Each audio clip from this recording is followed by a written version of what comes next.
From WBTV Charlotte, Bob Inman, Sarah James, Paul Cameron, and the area's most experienced weathercaster, Mike McKay. The team that's on your side. This is WBTV News. It's not like it used to be. I think it'll be changed for the better. I didn't realize it was the last day. Your last thoughts, this is the last day. My last thought is just make it a good, safe flight back to Washington, that's all. 41 years after Piedmont Airlines first took flight, it is time in the sun is finally coming to an end.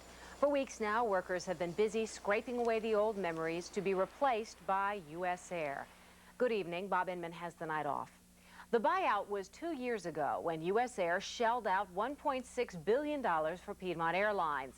And today, the last of some 15,000 Piedmont signs from coast to coast and in London are coming down. Brian Thompson has been following the story for the past 2 years and has more now. No sentimental Piedmont sign part of this ceremony, just a simple welcome U.S. Air to the new signs that are popping up all over the airport. On this last day, it's hard to find a jet still marked Piedmont.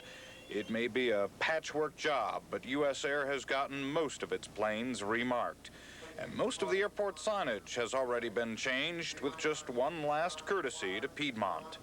Bittersweet.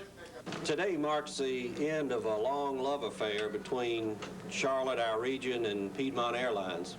This has been a particular time of stress. Change is stressful, and On WBT Radio, meantime, U.S. Air officials today were braving some last complaints in a town meeting of the air.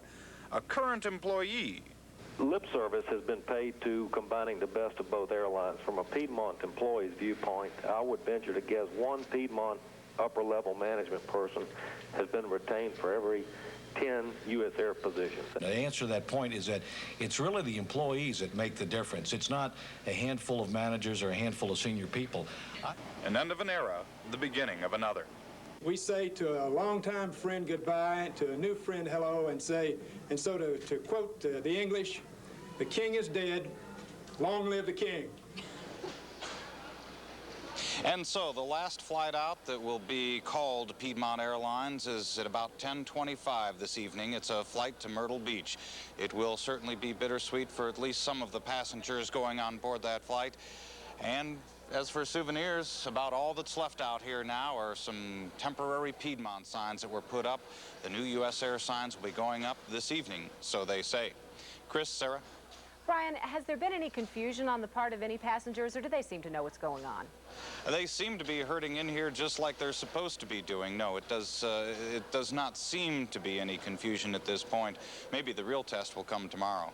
Have all the name changes been made, Brian, or if it hasn't been completed, when will it be completed? Well, that's just these few temporary signs are left, Chris. Out of 15,000 signs, they couldn't do them all at once, and they had to leave a few things up so as not to confuse people. All of that is supposed to happen late this evening and over midnight, so that by tomorrow morning when that first flight goes off, there shouldn't be any Piedmonts left in a point where it's really important. Okay, Brian Thompson, thank you. It has not been an easy transition for Piedmont, and the latest figures from the government show it. The airline has the worst on-time performance in the industry. Just over 62% of Piedmont planes arrived on time during June, and U.S. Air was not much better, with just a 69% on-time arrival record. And if you like your luggage to arrive with you, a warning. Piedmont had the worst record there as well. Just under 10 complaints per 1,000 passengers. More and more Piedmont passengers have been carrying all their luggage on board instead of checking it through. And you know, Chris, that's a real change because Piedmont used to have one of the best reputations for on-time performance and for baggage handling, but that was before the